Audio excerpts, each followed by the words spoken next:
வணக்கம். நம்மளோட சிறுகடைக்கு ஆசிரியர் வரக்கூடிய வாரத்தில் எந்த மாதிரிலாம் விஷயம் நடக்க போகுதுன்னு சொல்லி நம்ம இந்த வீடியோவில் பார்ப்போம். ஒரு ரவிக்கு ஒரு அப்பாயின்மெண்ட் கிடைக்கிது. அதாவது சிங்கப்பூரில் ஒரு வாரத்துக்கு சமைக்கிற வாய்ப்பு கிடைக்கிது 5 ஸ்டார் ஹோட்டலில். சரி, ரவியும் ஸ்ருதியும் போகலான்னு சொல்லி யோசிச்சுட்டு இருக்காங்க. அந்த நேரத்தில் வீட்டில் எல்லாருமே இருக்கிற நேரத்தில் இவங்க சொல்கிறாங்க, இந்த மாதிரி சிங்கப்பூருக்கு போனோம், அந்த மாதிரி ஒரு ஹோட்டலில் சமைக்கிற வாய்ப்பு எனக்கு கிடச்சிருக்கு, நான் போகணும் அப்படின்னு சொல்கிறாங்க. அப்போ விஜய் சொல்கிறாங்க, ஏன்பா நாங்களும் வரோமே, நாங்களாம் வர முடியுமா அப்படின்னு கேட்குறாங்க.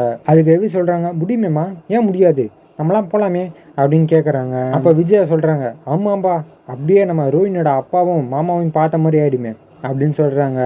ரோஹினிக்கு என்னது இது திடீர்னு நம்ம பக்கம் திரும்புது அப்படின்னு சொல்லி யோசிச்சுட்டு இருக்காங்க. என்னம்மா நான் சொல்கிறது கரெக்டு தானே அப்படின்னு விஜயா கேட்குறாங்க.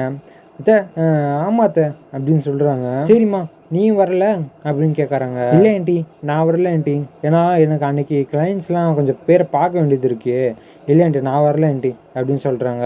ஏம்மா நீ வரமாட்டுற, வாமா நம்ம எல்லாமே போயிட்டு வந்துடலாமே அப்படின்னு சொல்கிறாங்க.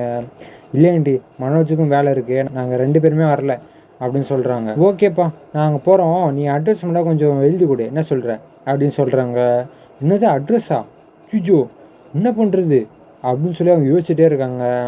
இது அட்ரஸ் இல்லைன்னு சொன்னால் நம்ம மாட்டிப்போம், நம்ம ஏதோ ஒரு அட்ரஸ் எழுதி கொடுப்போம் அப்படின்னு சொல்லி யோசிச்சு எழுதி கொடுக்குறாங்க. இவங்களும் சிங்கப்பூருக்கு போகிறாங்க.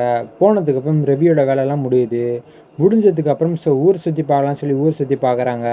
பார்த்ததுக்கப்புறம் ரோஹினி கொடுத்த அட்ரஸுக்கு போகிறாங்க. போனதுக்கப்புறம் அந்த மாதிரி யாருமே இல்லையே அப்படின்னு சொல்லி அங்கே இருக்கிறவங்க சொல்கிறாங்க. ரோஹினிக்கு ஃபோன் பண்ணி இந்த மாதிரி யாருமே இல்லைன்னு சொல்கிறாங்களே ஆச்சு அப்படின்னு கேட்குறாங்க. ஆண்டி, நான் அட்ரஸ் தப்பாக எழுதி கொடுத்துட்டேன், இருங்க நான் பார்க்குறேன் அப்படின்னு சொல்கிறாங்க. பார்த்ததுக்கப்புறம் வேற ஒரு அட்ரஸ் கொடுக்குறாங்க. அங்கேயும் போய் பார்க்குறாங்க. பார்த்ததுக்கப்புறம் அங்கேயும் இல்லை. ஏமா ரோஹினி, உண்மையை சொல்லு, உங்கள் அப்பா இந்த ஊரில் தான் இருக்காரா, கன்ஃபார்மாக கேட்குறாங்க.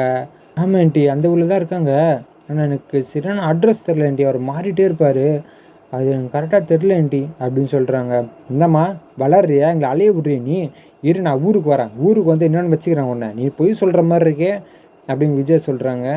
ஸோ அவங்களும் ஊருக்கு கிளம்பி வராங்க. ஸோ இதுக்கப்புறம் எந்த மாதிரி விஷயம் நடக்க போகுதுன்னு சொல்லி நான் அடுத்த வீடியோவில் உங்களுக்கு அப்டேட் பண்ணுறேன். ஸோ அது வரைக்கும் நம்ம சேனல் சப்ஸ்கிரைப் பண்ணி பக்கத்தில் பெல் ஐக்கன் கிளிக் பண்ணி வச்சுக்கோங்க. நன்றி, வணக்கம்.